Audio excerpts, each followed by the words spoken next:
Voilà. Satan, une approche. C'est un sujet qui me tenait à cœur. Depuis que je suis dans les chemins de la foi, c'est un sujet que je n'ai jamais entendu aborder. Comme s'il y avait une sorte de crainte, une peur à s'approcher de ce sujet-là. Voilà, écoutez, mon désir, c'est que nous soyons tous un petit peu éclairés sur le rôle que joue cette créature. Et je vais commencer tout de suite ma présentation. Et je vais commencer par ceci. Un nota bene, c'est que cette présentation enfreint une règle péremptoire pour les vies. Péremptoire, c'est une règle absolue qui exclut toute discussion, toute exception. Dans le judaïsme, le nom de Dieu est d'une telle sainteté qu'il ne peut paraître dans un texte où Satan est nommé. Nommer ensemble Dieu et Satan est de l'ordre du blasphème. J'approfondirai sûrement cette question dans le cours de l'année qui vient concernant les noms de Dieu, comment dire Dieu pour le nommer sans le dire. C'est un autre sujet, je cite en passant pour que quelqu'un qui aurait été informé de cela ne soit pas choqué. Voilà le plan que je vous propose. Tout d'abord, on va voir quels sont les objectifs à travers deux citations. Nous demanderons qui est Satan, quelles sont ses manières d'opérer, s'il y a une bataille, si elle est réelle, s'il y a bataille, est-ce que nous avons une défense, et est-ce que notre ressource est d'allumer la lumière. Ensuite, je vous proposerai un tableau récapitulatif sur ce que Satan peut faire, mais un certain nombre de fausses croyances. Ensuite, nous verrons quelles sont les limites de Satan. Est-ce qu'il en a? J'en ai retenu 7. Ensuite, une question qui se posera, et qu'on se posera ensemble, et j'essaierai d'apporter une réponse qui apportera de la lumière à tout le monde. Et ensuite, une conclusion. Donc, dans les objectifs généraux, il y a deux citations. La première est celle-ci. Si tu ne connais ni ton adversaire, ni toi-même, à chaque bataille, tu seras vaincu. Une citation qui n'a rien de chrétien. C'est extrait de L'Art de la guerre, l'auteur est Sun Tzu, un général chinois du VIe siècle avant notre ère, dont l'idée principale de son œuvre est que l'objectif de la guerre est de contraindre l'ennemi à abandonner la lutte, y compris son combat, sans combat, grâce à la ruse, à l'espionnage, à une grande mobilité et à l'adaptation à la stratégie de l'adversaire. Citation, source Wikipédia. Ça vaut ce que ça vaut, mais ça nous dit quand même que c'est quelque chose qui n'est pas loyal, qui se fait dans la ruse et de l'adaptation à la stratégie de l'adversaire. La deuxième citation, celle-là, on la connaît un petit peu plus, une citation de JND. Le diable est un ennemi, il s'efforce de nous tromper, il tend des pièges, il cherche à agir sur nous par le moyen de nos combattises. Il peut bien aussi susciter des persécutions pour nous arrêter dans le sentier de la foi. Dans la vie ordinaire, il nous séduit par les choses qui conviennent à la chair. Donc, des notes sur chaque. Le but est donc quelques réflexions afin de mieux appréhender la tactique du diable, c'est un démon de cette personne, sa puissance et sa stratégie, en vue de discerner sa séduction pour soutenir et remporter le combat de la foi. Donc, qui est Satan? Et on va le démultiplier. Nous verrons les différents noms de Satan. Nous verrons que c'est un ange déchu, que Satan n'est pas comme Dieu. Quelle est la puissance et l'autorité de Satan avant et après la croix, et quel est l'avenir de Satan? Donc, c'est biblique, évidemment. Je vous propose donc une liste qui n'est pas exhaustive des différents noms de Satan. Satan porte dans la parole de Dieu différents noms. Satan, par exemple, en Matthieu 16, verset 23, c'est-à-dire l'adversaire, celui qui s'oppose à Dieu et au ciel. En hébreu, c'est le Satan, l'adversaire. C'est un titre, plus qu'un nom. C'est le diable, en Luc chapitre 4, verset 2, ce qui signifie l'accusateur, le calomniateur. et spécialement l'accusateur des frères, en Apocalypse 12, verset 2, 10. C'est aussi le serpent, en 2 Corinthiens 11, verset 3, à cause de sa ruse et parce qu'il s'est servi de l'image de cet animal pour séduire Ève en Éden. C'est aussi le serpent ancien, en Apocalypse 12, verset 9, parce qu'il entraîne l'homme au mal dès le commencement. C'est aussi le dragon, en Apocalypse 12, 9, qui se sert des puissances du monde pour faire le mal.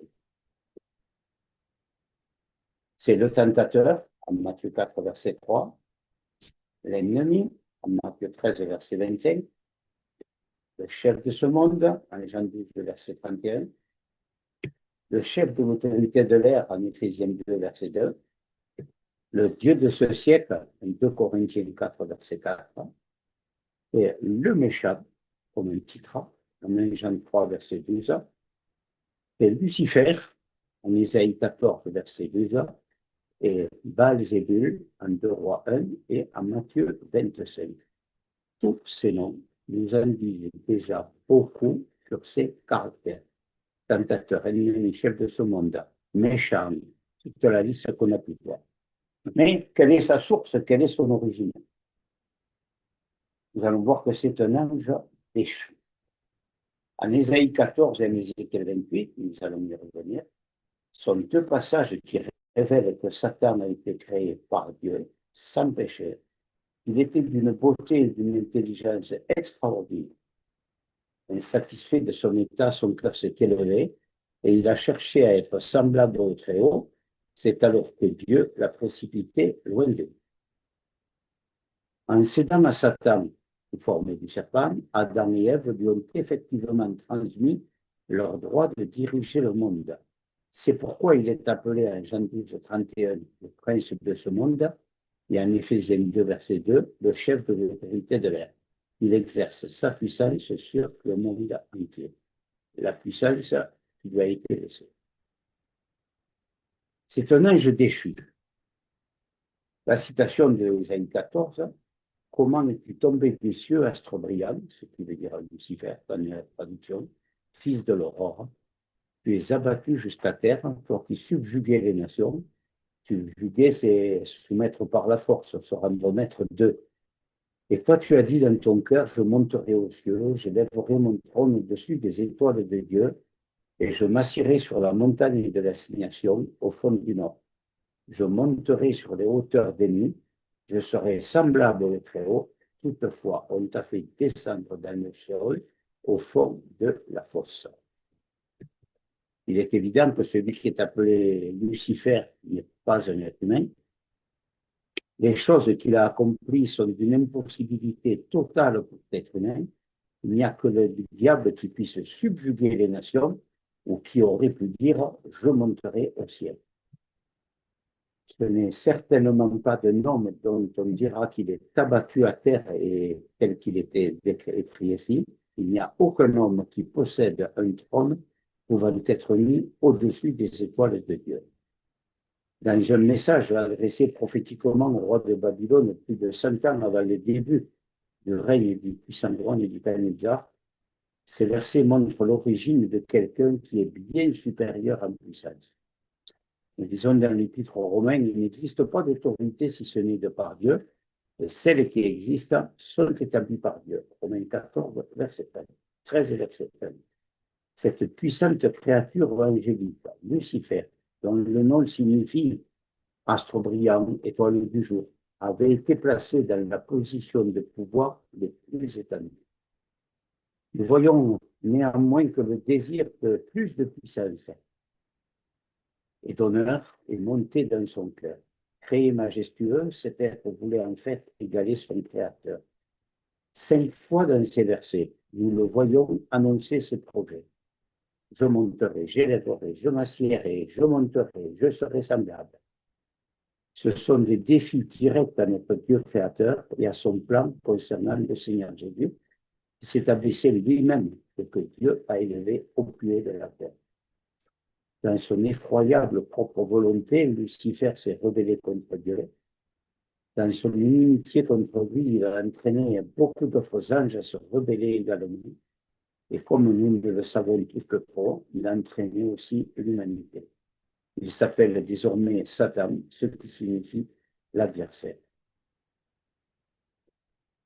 Et donc un ange déchu. Et Ézéchiel 28 nous en dit ceci. La parole de l'Éternel vint à moi, disant, Fils d'homme, élève une complainte sur le roi de Tyr et dit, ainsi dit le Seigneur éternel. Toi, tu étais la forme accomplie de la perfection, pleine de sagesse et parfait en beauté. Tu as été en Éden, le jardin de Dieu. Toutes les pierres précieuses te couvraient. Le sarcus, le topaz, le diamant, le chrysolite, l'onyx, le jaspe, le saphir, l'escarboucle, l'émeraude et l'or. Le riche travail de tes tambourins et de tes flûtes était en toi. Au jour où tu fus créé, ils étaient préparés. Tu étais un chérubin ouin qui couvrait, et je t'avais établi tel. Tu étais dans la sainte montagne de Dieu, tu marchais parmi les pierres de feu. Tu fus parfait dans tes voies depuis le jour où tu fus créé, jusqu'à ce que l'iniquité s'est trouvée en toi. Par l'abondance de ton trafic, ton intérieur a été rempli de violence et tu as péché. Et je t'ai précipité de la montagne de Dieu comme une chose profane, et je t'ai détruit du milieu des pierres de feu, ô chérubin qui couvrait. Ton cœur s'est élevé pour ta beauté. Tu as corrompu ta sagesse à cause de ta splendeur. Je t'ai jeté à terre, je t'ai mis devant les rois afin qu'ils te voient. Par la multitude de tes iniquités, par l'injustice de ton trafic, tu as profané tes sanctuaires. Et j'ai fait sortir un feu du milieu de toi, il t'a dévoré. Je t'ai réduit en cendres sur la terre aux yeux de tous ceux qui te voient. Tous ceux qui te connaissent parmi les peuples sont dans la stupeur à cause de toi. Tu es devenu une terreur et tu ne seras plus à jamais. Ce passage nous indique que ce chérubin, donc, qui est dans la hiérarchie angélique, quelqu'un qui était au sommet, s'était pris de sa propre beauté et de sa splendeur, et cela a corrompu sa sagesse. Le psaume 111 nous dit que la crainte de l'Éternel est le commencement de la sagesse, verset 10. Le sentiment de son importance et l'orgueil ont rempli son cœur. Ce péché l'a conduit à se rebeller contre Dieu, et de nombreux autres anges se sont joints à lui. D'une manière générale, s'occuper de soi-même, de sa propre sagesse, de sa beauté, de son propre corps, fait beaucoup partie de la vie et de la culture actuelle. Dieu est toujours davantage mis de côté. Dans sa fierté, l'homme prétend se suffire à lui-même, mais Dieu est toujours sur son trône et il agira en jugement de la même manière qu'il a jugé ce roi méchant qui ont été dénoncés par les prophètes. Le verset 11 de Zacharie 28 parle de quelqu'un qui était la forme aboutie de la perfection, qui était plein de sagesse, qui était parfait en beauté, qui avait été en Éden, le jardin de Dieu. Il n'y a aucun être humain qui ait été dit parfait. Au jardin d'Éden, le diable qui séduisit Ève, il était sous la forme d'un serpent. Et le verset 13 stipule, tu fus créé. Satan est un être créé, il est créateur, il est une créature, il n'est pas créateur. C'est quelque chose qu'il faut bien que nous retenions, il est une créature et non pas le créateur. Le verset 14 l'appelle le chérubin protecteur, aux ailes déployées, le chérubin qui courait. L'Exode 25 décrit les deux chérubins qui couvrent de leurs ailes le trône de Dieu dans le tabernacle de l'Ancien Testament. Leurs ailes couvrent le propitiatoire, c'est-à-dire ce couvercle sur lequel le sang était déposé. Je reste dans mon sujet. Il n'y a aucun droit humain qui réponde à cette description.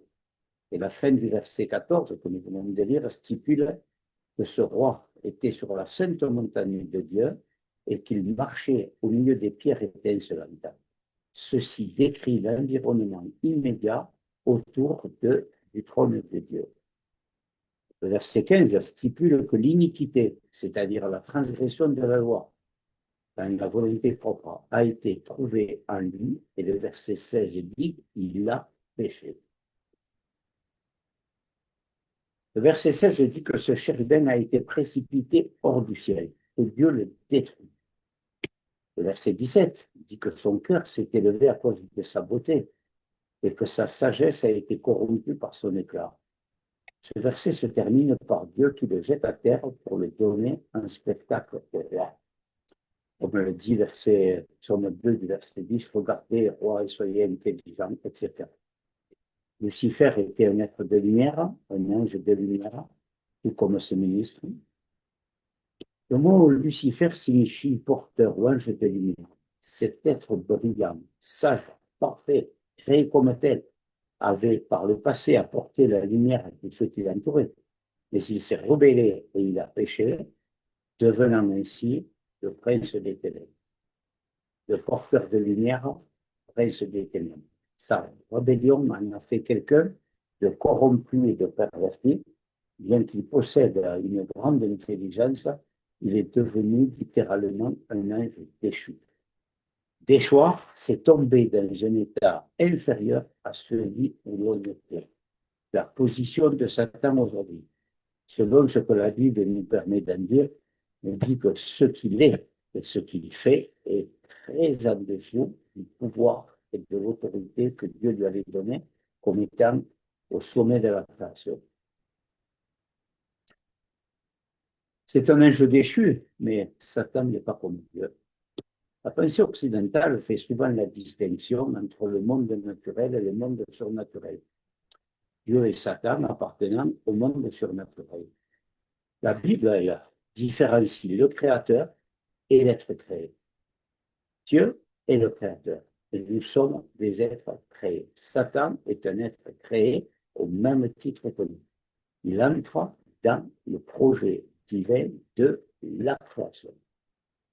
Les forces en opposition ne sont absolument pas des forces égales, malgré ce que Satan aimerait nous faire croire.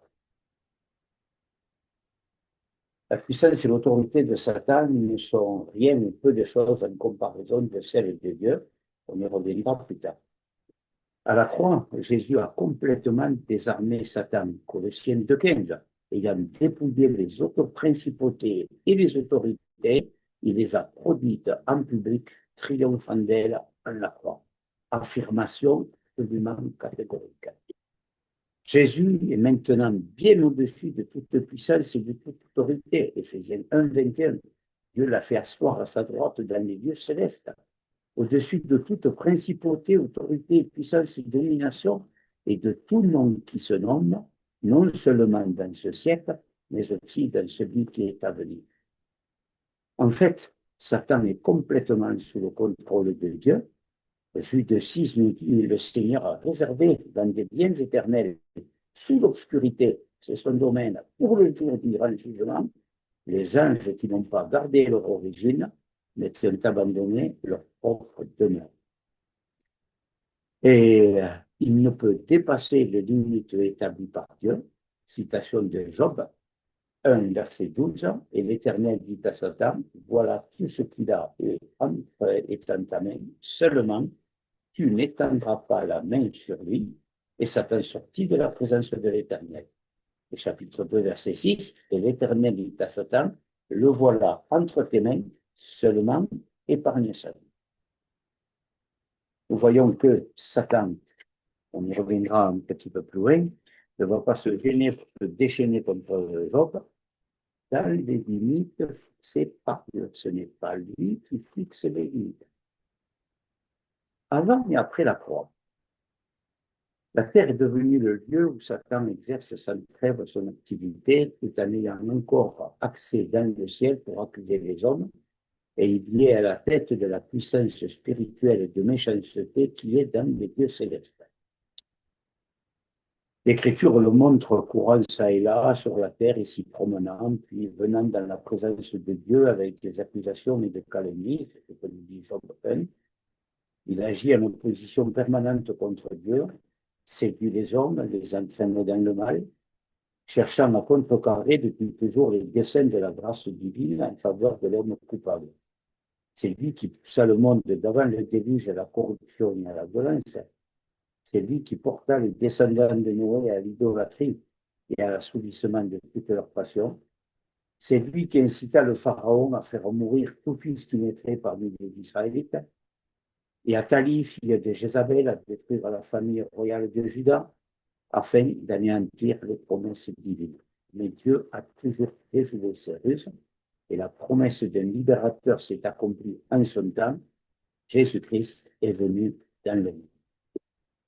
Dès que le Fils de Dieu paraît sur cette scène, Satan déploie une énergie extrême. Toutes ses forces sont mises en jeu contre Dieu pour faire échec au Seigneur Jésus. Ne sait-il pas que c'est lui, la semence de la femme, qui doit lui briser la tête, selon la plus ancienne prophétie de Genèse 3, verset 15? Il essaie même de faire mourir à Bethléem l'enfant qui est le sauveur donné au monde. Il tente Jésus à 3 reprises au désert, cherchant en vain à le faire pécher.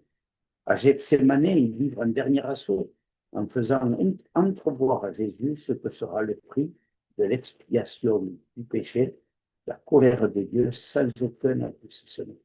Il voudrait arrêter Jésus dans le chemin du sacrifice, mais notre Sauveur ira jusqu'au bout. Il ira jusqu'au bout et il triomphera. S'il a déjà plié le bien de l'homme fort, comme nous dit Matthieu 12, verset 29, il brisera sa puissance. Par la mort, Christ a rendu impuissant celui qui avait le pouvoir de la mort, c'est-à-dire le diable, et il a délivré tous ceux qui, par la crainte de la mort, étaient pendant toute leur vie assujettis à la servitude. Hébreux 2, verset 14. Il a dépouillé les principautés, les autorités, les a produites en public, et on familier en la croix, que le Seigneur de 15 j'ai déjà cité. Mais bien que vaincu à la croix, cette victoire rendue manifeste par la résurrection de Jésus-Christ, Satan ne désarme pas. Comme il a fait crucifier le Maître, il fera persécuter les disciples.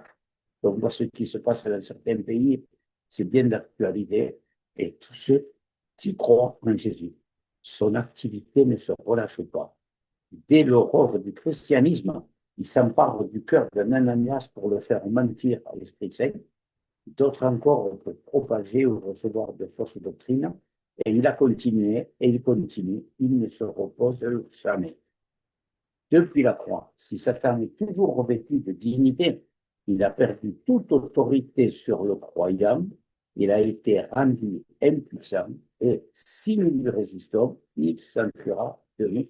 Jacques 4, verset 7, nous y revenons. Quel est l'avenir de Satan?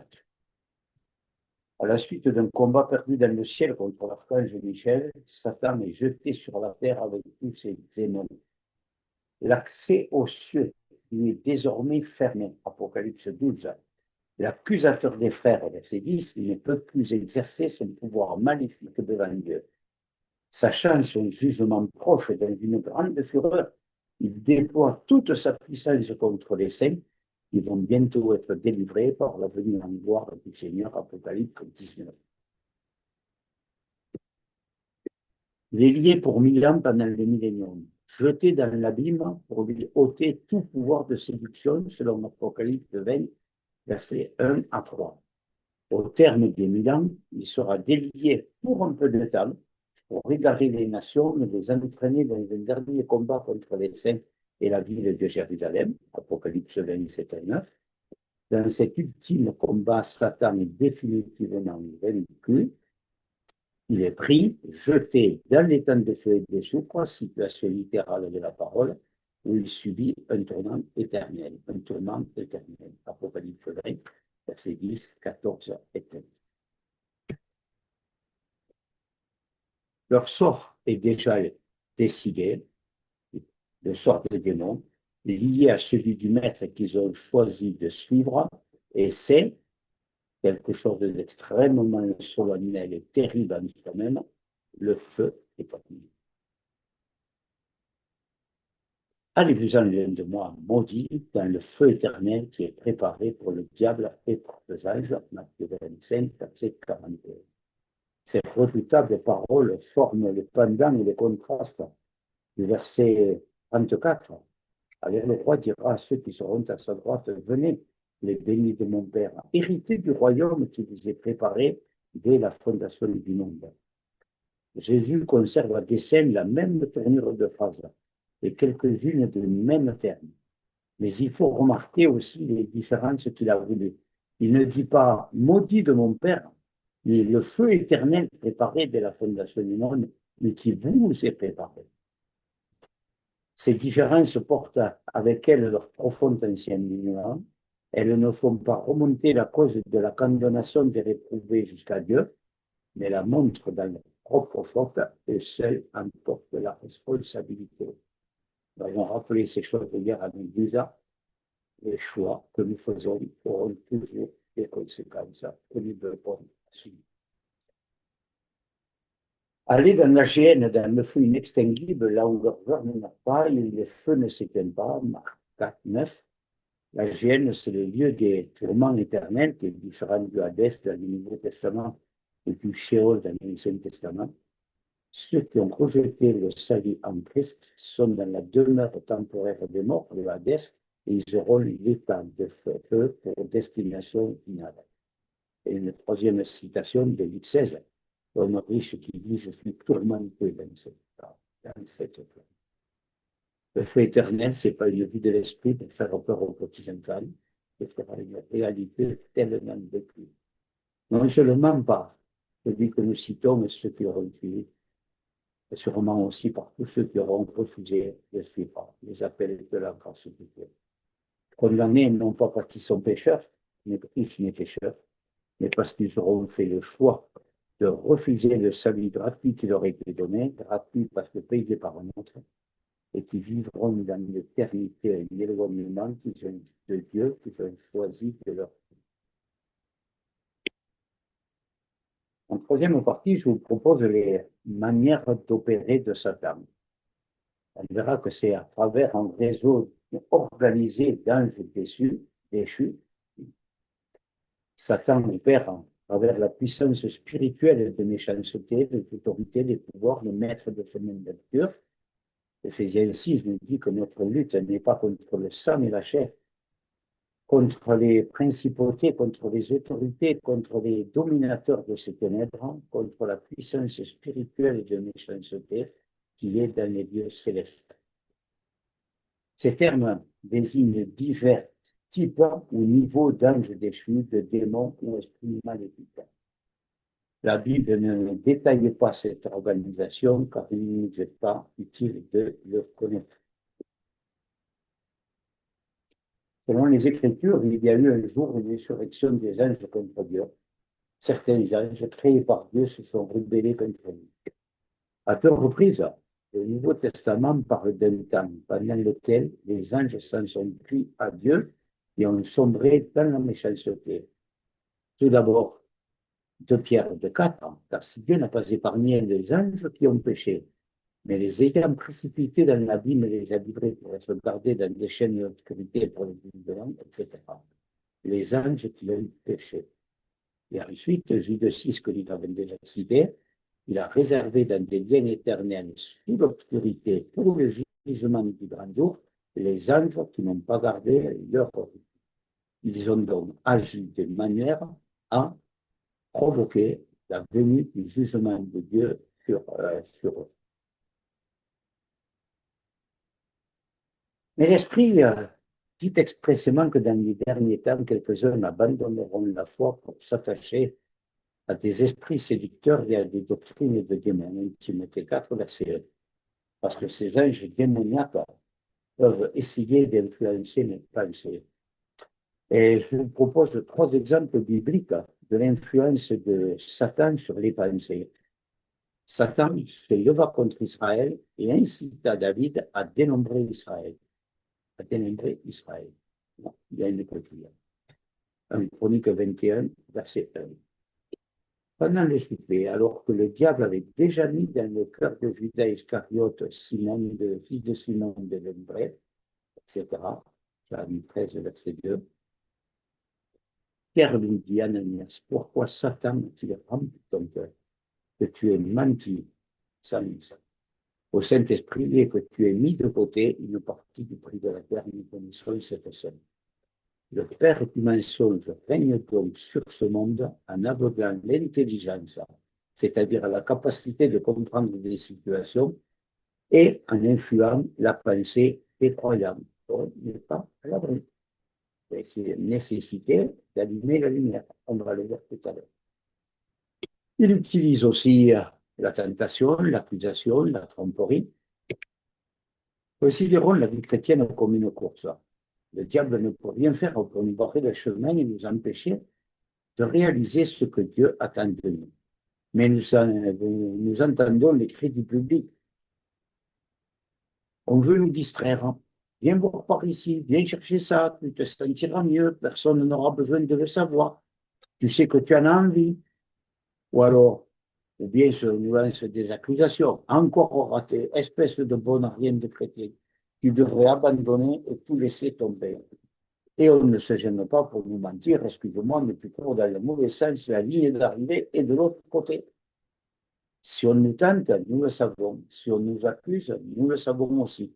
En revanche, si on nous trompe, par définition, nous ne pouvons pas le savoir. La tromperie est la première stratégie de Satan.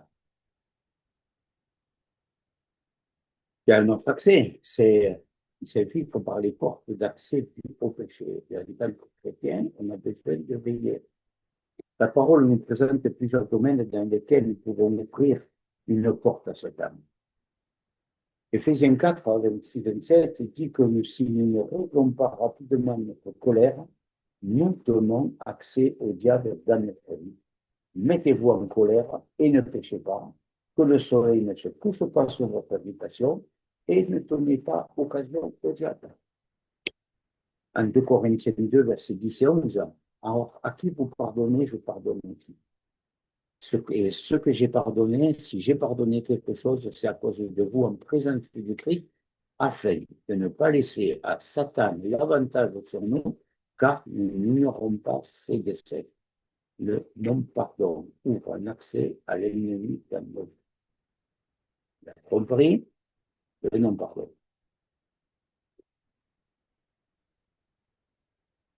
En 1 Timothée 5, verset 14, je veux donc que les jeunes se marient et des enfants gouvernent leur maison, ne donnant aucune occasion à l'adversaire à cause des mauvais propos. 1 Corinthiens 7, verset 5, ne vous privez pas l'un de l'autre, si ce n'est d'un commun accord pour un temps, afin de vous consacrer au jeûne et à la prière, puis retournez ensemble de peur que Satan ne vous tente à cause de votre manque de maîtrise. Jacques 3, verset 14 et 15, mais si vous avez une jalousie amère et un esprit de querelle dans vos cœurs, ne vous glorifiez pas et ne mentez pas contre la vérité. Ce n'est pas là la sagesse qui descend dans nous, mais une sagesse terrestre, animale, diabolique. Ça nous dit sa faute. Donc, ayant ces leviers et ces pouvoirs en soi-même, nous devons être certains que la bataille est réelle. L'amour de Dieu est destiné aux chrétiens car nous sommes engagés dans une bataille, dans une guerre. Paul affirme que nous ne combattons pas contre la chair et le sang, mais contre la puissance spirituelle et de méchanceté qui est dans le Dieu céleste, Éphésiens 6, 12, c'est la cité. Si nous ne comprenons pas que nous sommes engagés dans une bataille, comment cette bataille se livre, nous risquons fort de supporter les conséquences et d'être entre guillemets, neutralisé dans notre marche avec le Seigneur. Dieu nous place dans un combat spirituel. Ce n'est pas un choix. Le chrétien ne peut pas éviter ce combat-là. Ce combat commence dans nos pensées, prend corps dans nos paroles et s'accomplit dans nos actions. Nous devons rechercher une cohérence qui commence en pensée, passe par nos paroles, finit en action. C'est le processus du dire, penser, faire. Mais nous avons une autre défense contre les démons, contre Satan. Parlons ici de l'influence que Satan exerce sur notre esprit d'enfant de Dieu pour nous neutraliser ou même graver ses projets. Il est important de le souligner qu'un chrétien ne peut pas être totalement sous le contrôle de Satan, mais qu'il peut subir une influence démoniaque s'il oublie de lire, de méditer et de prendre garde à ce que nous présente Éphésiens chapitre 6. Tout au fond de notre être, notre esprit est connecté à l'Esprit de Dieu Et Satan ne peut donc pas nous reprendre. Nous savons à qui nous appartenons comme enfants de Dieu. Disons donc 2 Corinthiens 4, le Dieu de ce siècle a aveuglé les pensées des incrédules pour que la lumière de l'évangile de la gloire du Christ et de l'image de Dieu ne resplendisse pas sur eux. Il a aveuglé pour qu'ils ne connaissent pas la lumière de l'évangile. Il a aveuglé les pensées de qui? Des incrédules. Est-ce qu'un chrétien peut être incrédule? Peut-être un petit peu. Alors nous avons besoin de comprendre notre position en Christ. Jésus est venu pour détruire les œuvres de Satan, Jean 3, verset 8. Il a triomphé de Satan par la croix et l'a entièrement dépouillé, comme Colossiens 2, verset 15, on a déjà fait. Par la crucifixion du Christ, de Christ, sa résurrection et son ascension, nous sommes assurés qu'il a reçu toute autorité dans le ciel et sur la terre, pas seulement une partie. Nous lisons dans Éphésiens 1, 19 à 22, que Jésus siège à la droite de Dieu, c'est-à-dire qu'il a reçu du Père puissance et autorité. Dieu nous a ressuscités et fait asseoir ensemble dans les lieux célestes en Jésus-Christ. Par l'œuvre achevée du Christ, l'Église a reçu la puissance et l'autorité nécessaires pour poursuivre son œuvre. Cette autorité nous est accordée pour faire la volonté de Dieu, ni plus ni moins. Et 1 Jean 5, 18 est un très beau verset à connaître. Nous savons que quiconque est né de Dieu ne pêche pas, mais celui qui est né de Dieu se conserve lui-même et le malin ne le touche pas. Et notre responsabilité, c'est se conserve lui-même. Notre responsabilité une fois engagée. Nous avons aussi besoin d'utiliser les ressources que nous avons en Christ. Bien qu'il soit vaincu, le diable, Satan rôde toujours comme un lion, ça, cherchant qui il pourra dévorer. Mais nous avons reçu des ressources pour y faire face. Paul nous appelle à tenir ferme en revêtant l'armure de Dieu, Éphésiens 6. Il prend l'image d'une armure pour détruire notre protection, parce que l'armure nous protège contre toute agression de l'ennemi. La ceinture de vérité résiste à la tromperie du diable. La cuirasse de justice protège contre les accusations de Satan. Élever le bouclier de la foi permet de tenir ferme contre les assauts de Satan sur le champ de bataille premier qui est celui de nos pensées et aussi d'éteindre tous les traits enflammés du malin. Il n'y a ni Dieu ni moment sûr pour ôter l'armure du Dieu. Notre unique sécurité est notre position en Christ. Jacques 4 dit, soumettez-vous à Dieu, résistez au diable et il s'enfuira de vous. Dans cet ordre-là et pas dans un autre ordre. Si nous sommes soumis à Dieu et si nous résistons au diable, celui-ci n'a d'autre choix que de prendre la fuite. C'est vrai pour tout chrétien, même nouvellement converti, et même s'il doute de ce qu'il a reçu en Christ, nous avons tous reçu autorité et puissance sur le monde spirituel. Satan s'était approprié l'autorité sur le monde quand Adam et Ève ont péché, mais Jésus l'a reconquise pour chaque croyant par sa victoire à la croix. C'est la clé pour sortir du cycle péché, confession, péché, etc. Nous devons non seulement confesser nos péchés, mais aussi résister au diable. Alors, il n'y a pas lieu de craindre, parce que si Satan veut nous faire peur pour qu'on le vénère comme Dieu, nous n'avons aucune raison de craindre Satan ou ses agents. Les démons sont pétrifiés par les chrétiens qui connaissent la mesure de l'autorité et du pouvoir qu'ils détiennent en Christ.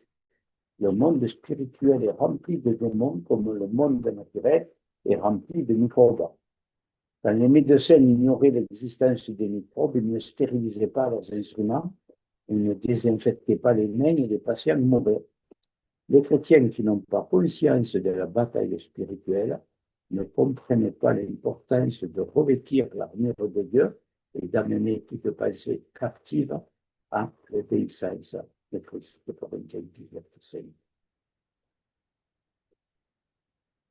Sachant que des microbes, virus nous entourent, que pouvons-nous faire? Si nous passons notre temps à les chercher, nous nous croirons toujours malades. Nous devons mener une vie équilibrée, repos, exercice, alimentation saine, hygiène, pour permettre à notre système immunitaire de nous protéger. De la même manière, au lieu d'aller à la chasse aux démons, nous devons simplement fixer le regard sur Jésus et vivre une vie de justice par la foi en la puissance du Saint-Esprit. Notre seule et vraie sécurité réside dans la jouissance de notre position en Christ. Approchez-vous de Dieu, résistez au diable et il s'amusera. Ensuite, nous sommes appelés à veiller sur nos pensées. C'est pourquoi, ayant scelle les reins de votre entendement en étant sobre, espérez parfaitement dans la grâce qui vous sera apportée à la révélation de Jésus-Christ. À aucun moment, la Bible ne nous exhorte à pratiquer une introspection, à nous tourner vers nous-mêmes de façon passive. Nous amenons au contraire nos pensées à l'obéissance de Jésus-Christ pour connaître la vérité. Alors nous nous tournons vers l'extérieur de façon active. Dieu ne fait jamais abstraction de notre intelligence qui nous a donné, mais il agit dans nos pensées. On y reviendra un petit peu plus tard. Un combat des ténèbres, nous sommes appelés à allumer la lumière. Satan n'a absolument aucun pouvoir sur nous tant qu'il ne réussit pas à nous persuader du contraire. Tant qu'il ne réussit pas à nous persuader du contraire. C'est-à-dire quand je décide de croire ce qu'il me dit. Dans sa séduction, sa tromperie, on a vu la liste tout à l'heure. C'est nous qui lui accordons en ne croyant pas à la vérité. Mais nous pouvons briser ce pouvoir en confrontant ces mensonges à la lumière de la vérité de Dieu. Je ne te prie pas de les ôter du monde, mais de les garder du mal. Ils ne sont pas du monde comme moi, je ne suis pas du monde, sanctifiés par ta vérité. Ta parole est ta vérité. Nous pouvons avoir des pensées négatives, mais en tant que chrétiens, nous ne sommes pas appelés à chasser les ténèbres, mais à allumer la vie. Ne fixons donc pas notre regard sur ce qui est mensonge, mais imprégnons-nous de ce qui est vérité. Imbibons notre esprit de choses vraies. Il s'agit moins de savoir d'où viennent nos pensées que de savoir si elles sont porteuses de vérité ou de mensonge. Comme dit Romains 12, soyez transformés par le renouvellement de votre entendement de manière à penser, de manière à avoir de saines pensées. Pour que nous pensions de manière à avoir de saines pensées. Romains 12, 2 et 3. Au reste du frères, toutes les choses qui sont vraies, toutes les choses qui sont vénérables, toutes les choses qui sont justes, toutes les choses qui sont pures, toutes les choses qui sont aimables, toutes les choses qui sont de bonne renommée, de ces choses qui peuvent vous penser. Et nous n'aurons pas, à ce moment-là, occupant nos pensées et nos cœurs de ces choses-là, de la place pour écouter les tromperies et les mensonges de Satan. Tout à l'heure, j'ai parlé d'un tableau un petit peu récapitulatif. On va le détailler un petit peu. Dieu est-il éternel? C'est-à-dire en dehors de la notion même de temps, sans commencement ni fin. Question, Dieu est-il éternel? J'affirme oui. Et Satan? C'est un être créé, il a eu un commencement, il aura une fin. Est-ce que Dieu est incréé? C'est-à-dire qu'il existe et demeure sans avoir été créé. Je suis, celui qui suis, Exode chapitre 3, est un nom divin. Je suis est un nom divin. Est-ce que Satan est incréé? Non. Est-ce que Dieu est omniscient, c'est-à-dire qu'il a une connaissance approfondie et complète de toutes choses dans les causes et les conséquences? Oui. Et Satan? Est-ce que Dieu est préscient, c'est-à-dire une connaissance que Dieu a de toute l'éternité de l'avenir avant que ces choses soient amenées à l'existence? Oui, Dieu est préscient et Satan, non. Est-ce que Dieu est omniprésent. Ça veut dire qu'il a la possibilité, la faculté d'être présent en tout lieu en même temps, et surtout qu'aucun lieu ne lui est inaccessible. Oui, Dieu est omniprésent. Et Satan, est-ce que Dieu est omnipotent? C'est-à-dire qui est tout puissant, qui détient un pouvoir absolu dans l'espace et dans le temps sans aucune limite. Dieu est omnipotent. Satan. Est-ce que Dieu est immuable ou permanent? C'est-à-dire qui, dans sa nature, demeure identique et ne peut éprouver de changement. C'est le Père des Lumières en qui il n'y a pas de variation ou d'ombre de changement. Jacques 1, verset 17. Et le même est un nom de Dieu qu'on trouve en Ésaïe 37, 41, 43, etc. Dieu est immuable? Oui. Et Satan? Non. Dieu est-il transcendant? Oui. Transcendant, c'est-à-dire qui se situe au-delà de toute mesure, d'une nature radicalement supérieure dans quelques domaines qui soient pris en référence. Oui, Dieu est transcendant et Satan. Est-ce que Dieu est immanent, c'est-à-dire qu'il réside dans ses créatures? Il est leur principe de vie, la base de leur existence, présent dans toutes choses, tout en étant distinct. Oui, Dieu est immanent et Satan. Est-ce que Dieu est autosuffisant, c'est-à-dire qu'il existe, demeure, maintient par lui-même, sans intervention de qui que ce soit? Oui, Dieu est autosuffisant et Satan, non. Est-ce que Dieu est souverain? C'est-à-dire qu'il exerce un contrôle ultime sur les événements et les circonstances? Absolument. Et Satan, non. Est-ce que Dieu a le pouvoir exécutif? C'est-à-dire que quand Dieu décide d'une chose, elle arrive nécessairement. Personne ne peut s'y opposer, ni entraver son plan, ni Satan, ni le démon, ni les hommes. Oui, Dieu détient le pouvoir exécutif. Et Satan, est-ce que Dieu a autorité? C'est-à-dire que tout ce que Dieu demande doit faire autorité absolue sur la création des êtres créés? Oui, Satan non. Pourquoi? Parce que Dieu a la possession universelle, c'est-à-dire qu'il est le propriétaire absolu et originel, car il est le créateur de toutes choses. Le psaume 24 nous dit à l'Éternel et la terre, et tout ce qu'elle contient, le monde et ceux qui l'habitent, car c'est lui qui l'a fondé sur les mers et l'a établi sur les fleuves. Et un deuxième verset qui nous dit, voici à l'Éternel ton Dieu appartiennent les cieux et les cieux des cieux, la terre et tout ce qui est en elle. Deutéronome 10, verset 14. À toi les cieux, à toi la terre, le monde et tout ce qu'il contient, toi tu l'as fondé. Psaume 89, verset 11. Et puis terminerai avec Romains 11, 36, car de lui et par lui et pour lui sont toutes choses. À lui la gloire éternellement. Amen. Satan n'a pas la possession universelle. Quand on reprend ces deux colonnes, on voit toute la mesure dans laquelle se trouve cette créature qui essaie de se faire adorer comme Dieu, de prendre d'usurper tout ce qui revient. Alors, est-ce que Satan a des limites?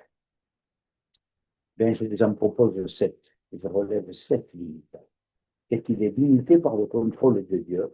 Là, je ne ferai pas de commentaire, simplement la Bible, la parole par elle-même. Il est limité par le contrôle de Dieu. L'Éternel dit à Satan, voici tout ce qu'il a est en ta main, en parlant de Job seulement. Il ne prendra pas ta main sur lui. C'est un sorti de la présence de l'Éternel. Job 1, verset 2. Dieu contrôle la dominion, les limites de Satan. Il est limité par la puissance de Dieu. Or, le Dieu de paix brisera bientôt Satan sous vos pieds. Que la grâce de notre Seigneur Jésus-Christ soit avec vous. Romains 16, verset 20. Il est limité dans sa manière de nous tenter. Aucune tentation ne vous est parvenue qui n'ait été une tentation humaine. Et Dieu est fidèle qui ne permettra pas que vous soyez tentés au-delà de ce que vous pouvez supporter, mais avec la tentation, il fera aussi l'issue afin que vous puissiez la supporter. Il est limité par notre obéissance à Dieu, Soumettez-vous donc à Dieu, résistez au diable, et il s'enfuira de vous. Il est limité par la présence de Dieu à Dieu. Pour vous, enfin, vous êtes de Dieu et vous les avez vaincus, parce que celui qui est parmi vous est plus grand que celui qui est en vous. Il est limité dans le temps. C'est pourquoi réjouissez-vous sur eux et vous qui y habitez. Malheur à la terre et à la mer, car le diable est descendu vers vous, étant en grande fureur, sachant qu'il a peu de temps. Apocalypse 12, que nous avons déjà cité. Il est limité par le sort que Dieu lui réserve. Et je vis un ange descendant du ciel ayant la clé de l'abîme et une grande chaîne dans sa main. Et il saisit le dragon, le serpent ancien, qui est le diable et Satan, et le diable pour 1000 ans. Il le jeta dans l'abîme et l'enferma, et il mit un sceau sur lui, afin qu'il ne séduise plus les nations, jusqu'à ce que les 1000 ans fussent accomplis. Et après cela, il faut qu'il soit délié pour un peu de temps. Et le diable qui les avait gardés fut jeté dans l'étang de feu et de soufre sur la bête et les prophètes. Ils seront tourmentés jour et nuit au siècle des siècles. Apocalypse 2, versets 2, 3 et 10. Alors, une question se pose et son argument, c'est-à-dire son résumé et son exposé sommaire de sujet. Satan peut-il dire dans mes pensées et ou les connaît? Question qui revient souvent. Satan peut-il dire nos pensées? Je vous livre là le fruit de ma réflexion que je crois fondée. Dieu seul connaît le cœur humain. Endroit 8, verset 39 nous dit: toi, écoute dans les cieux le Dieu de ton habitation et pardonne et agis et donne à chacun selon toutes tes voies, selon que tu connais son cœur, car tu connais, toi seul, le cœur de tous les fils des hommes. Dieu connaît nos pensées non encore exprimées. Comme dit le psaume 19, verset 14, que les paroles de ma bouche et la méditation de mon cœur, les paroles, je les édite, mais la méditation de mon cœur, ça se passe en moi. Porte agréable devant toi, ô éternel, mon rocher et mon rédempteur. Le psaume 139 nous dit, car la parole n'est pas encore sur ma langue, que voilà, ô éternel, tu la connais tout entière. Le psaume 44, 21, Dieu, lui, connaît les secrets des cœurs. Jésus, Dieu incarné, manifeste sa divinité en connaissant nos pensées. Il savait lui-même ce qui est dans l'homme. Jean 2, 25, lui-même, Jésus lui-même ne se fiait pas à eux parce qu'il connaissait tous les hommes et qu'il n'avait pas besoin que quelqu'un rendît témoignage au sujet de l'homme, car lui-même connaissait ce qui était dans l'homme. Matthieu 4 nous dit, et Jésus, voyant leurs pensées, dit, pourquoi pensez-vous du mal dans vos cœurs? Jean 6, 64, car Jésus savait dès le commencement qui étaient ceux qui ne croyaient pas et qui étaient celui qui le livrerait.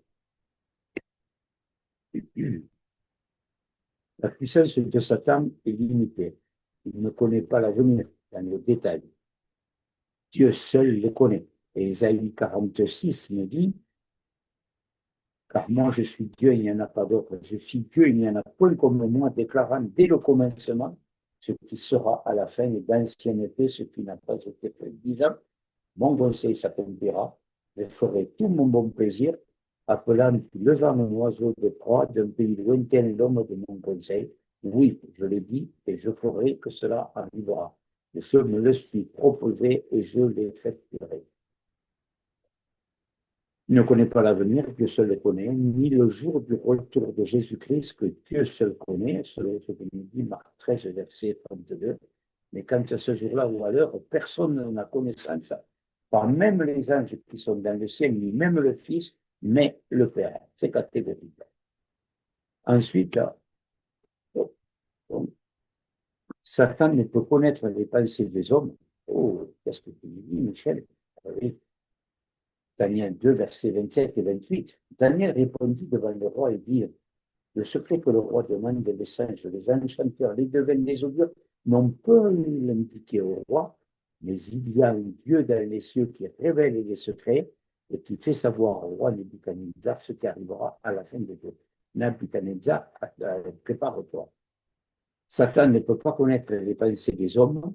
Les devins sont incapables de sonder les rêves et les pensées des hommes, ce que les devins eux-mêmes doivent constater, ce que nous venons de lire donc dans Daniel 10 et 11. Lisons Daniel 2, 10 et 11 que nous venons de citer. Les devins qui avaient recours à des puissances démoniaques confessent qu'ils n'ont pas de pouvoir de lire les pensées de Nebuchadnezzar. Alors, voilà le passage.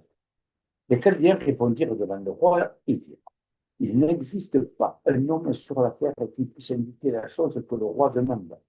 C'est pourquoi aucun roi, quelque grand et puissant qu'il fût, n'a demandé des choses pareilles d'aucun devin ou enchanteur ou chaldéen. La chose que le roi demande est difficile et il n'existe personne qui puisse l'indiquer devant le roi, excepté les dieux, dont la demeure n'est pas avec la chair. Satan est un être créé. Par conséquent, il ne possède pas les attributs de Dieu. Nous avons vu le tableau tout à l'heure. Et lire nos pensées est un attribut divin. Qu'est-ce qui permet d'affirmer cela? Citation de Joseph en Genèse 41. Et Joseph dit au Pharaon, disant, cela n'est pas à moi. Dieu donnera une réponse de paix au Pharaon. Et versets 38 et 39, et le Pharaon dit à ses serviteurs, trouverons-nous un homme semblable à celui-ci en qui est l'esprit des dieux, ou l'esprit de Dieu. Et le Pharaon dit à Joseph, puisque Dieu t'a fait connaître tout cela, etc.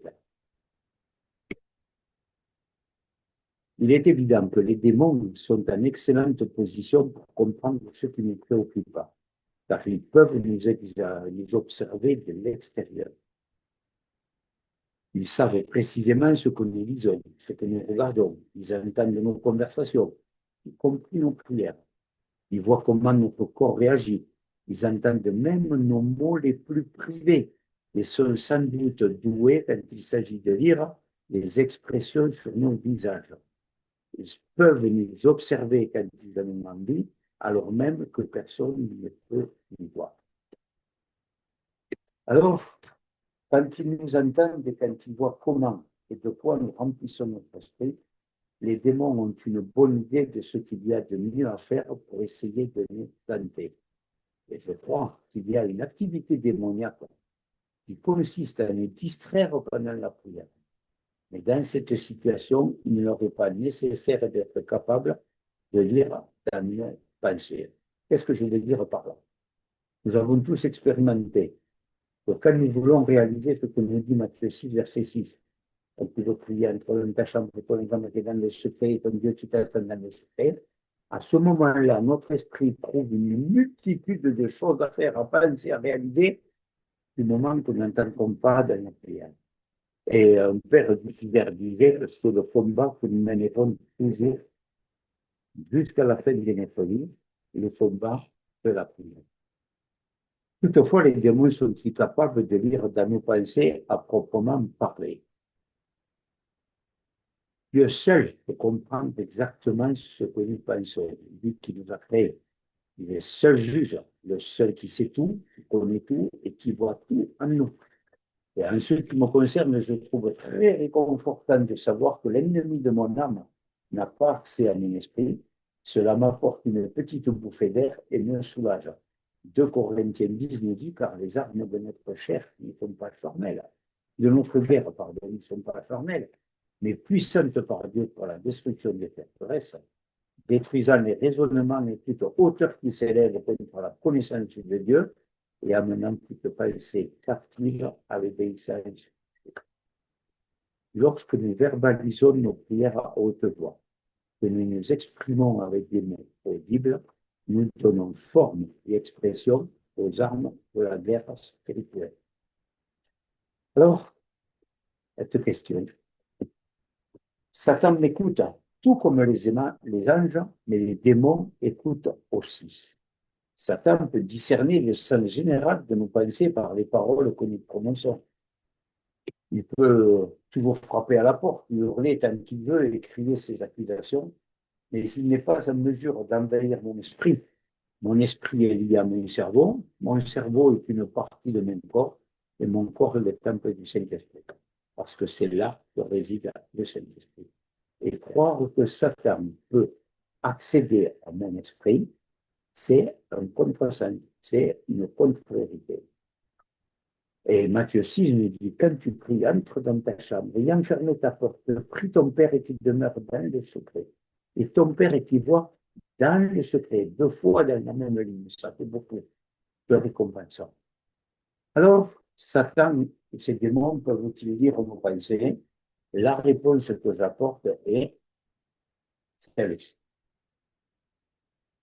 Mais, même sans la capacité de lire dans nos pensées, Satan et les démons peuvent nous comprendre et s'en servir à leur avantage. C'est pourquoi la Bible nous appelle à nous soumettre à Dieu, il y a résister au diable. Je ne suis pas libre du choix dans cet ordre. C'est se soumettre à Dieu, c'est ce qui nous amène à avoir les dispositions intérieures et la force pour résister au diable. Nous arrivons à la conclusion. Même si nous, chrétiens, ne connaissons pas toutes les réponses, nous connaissons les dieux qui les connaissent.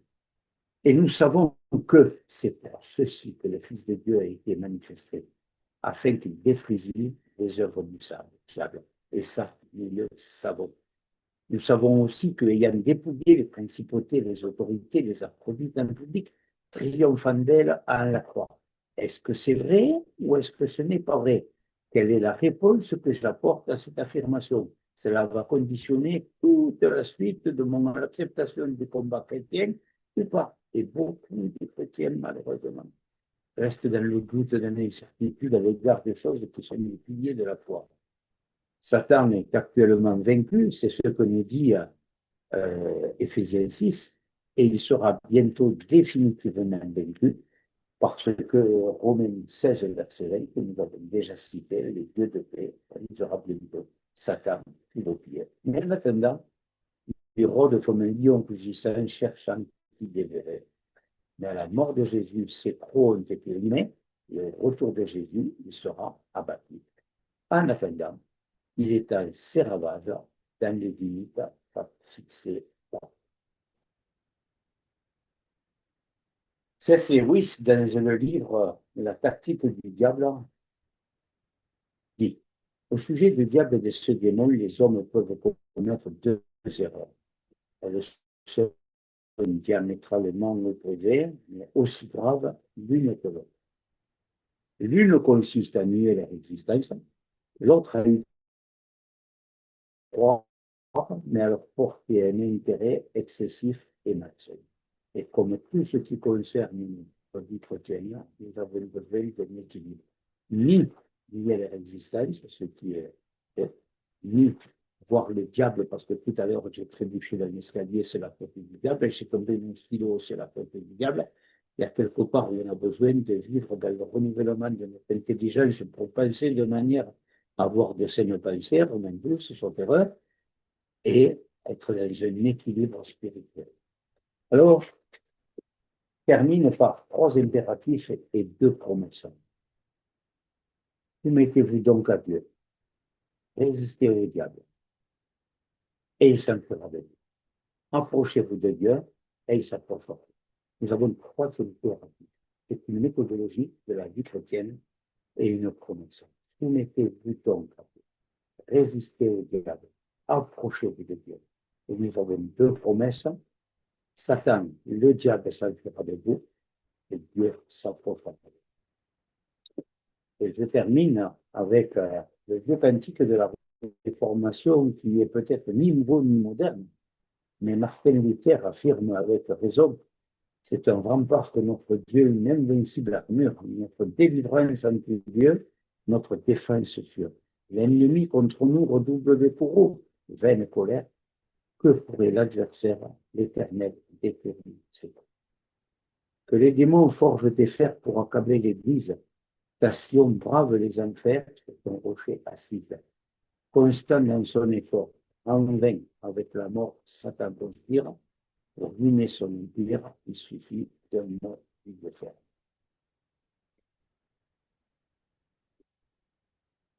Je vous remercie de votre attention.